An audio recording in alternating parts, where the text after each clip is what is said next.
আসসালামু আলাইকুম। হাজারো লোকের ভিড়ে সুন্দরীরা এসেছে বিভিন্ন শোরুমে।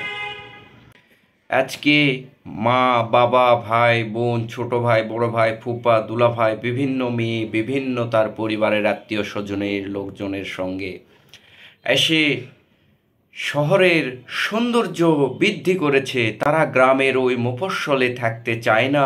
এখন মুখ্য বিষয়, আপনারা আসছেন, শহরকে আলোকিত করছেন। সেজন্য আমার অন্তরের অন্তঃস্থল থেকে আপনাদেরকে মোবারকবাদ জানাই। এখানে একটি বিষয়, আপনারা আসছেন, আমাদেরও ভালো লাগছে।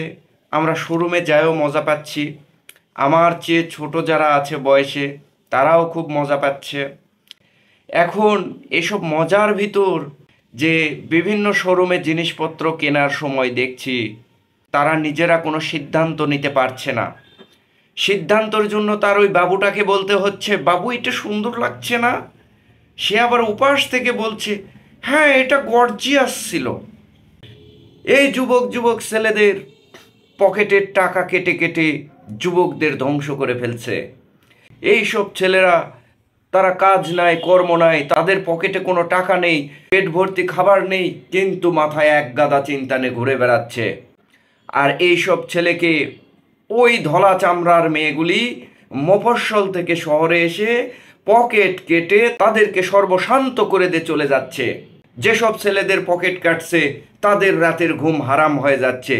ঈদের দিন পর্যন্ত তারা কি খাবে, কি পরবে, কেমনে চলবে পারছে না। আপনাদের কাছে প্রশ্ন আমার একটাই প্রশ্ন, আপনি রোজা আছেন, আপনি বোরখা পরছেন, আপনি হিজাবি, আপনি আপনার প্রেমিক নিয়ে কেন মার্কেট করতে আসছেন? আপনাদের ভিড়ের কারণে আমার মাথার টুপি কালো দেখতেছেন না? এখানে কালো টুপি ছিল না, এখানে সবুজ একটি টুপি ছিল। সেই সবুজ টুপিটা পর্যন্ত হারায় গেছে। আজ মদিনা কালারের টুপি আমি পরতে পারছি না, আমার মনের ভিতরের জ্বালা কাউরে বুঝাইতে পারছি না। সেই মদিনা কালারের টুপি আমি শহরে গিয়ে খুঁজছি, ওই লোকাল মার্কেটে খুঁজছি, কোথাও আমি আর মিলাইতে পারছি না। এর দায়ভার আপনাদের নিতে হবে। আপনাদের এইসব কর্মকাণ্ড দেখে হক কথা বলতে গেলে আমার মাথা গরম হয়ে যায়। যে আপনাদের মাথার ওড়নাটা হয়তো ঠিক থাকে, তার নিচের কাপড় চোপড় ঠিক থাকে না। এতে আপনার ক্ষতি হচ্ছে না, আমার মতন যারা মজলুম ব্যক্তি তাদের রোজা ভঙ্গের একটি কারণ হয়ে দাঁড়িয়েছে। রোজা ঠিক থাকতেছে না, চোখের, মুখের, নাকের, দাঁতের কোনোটারই রোজা থাকতেছে না।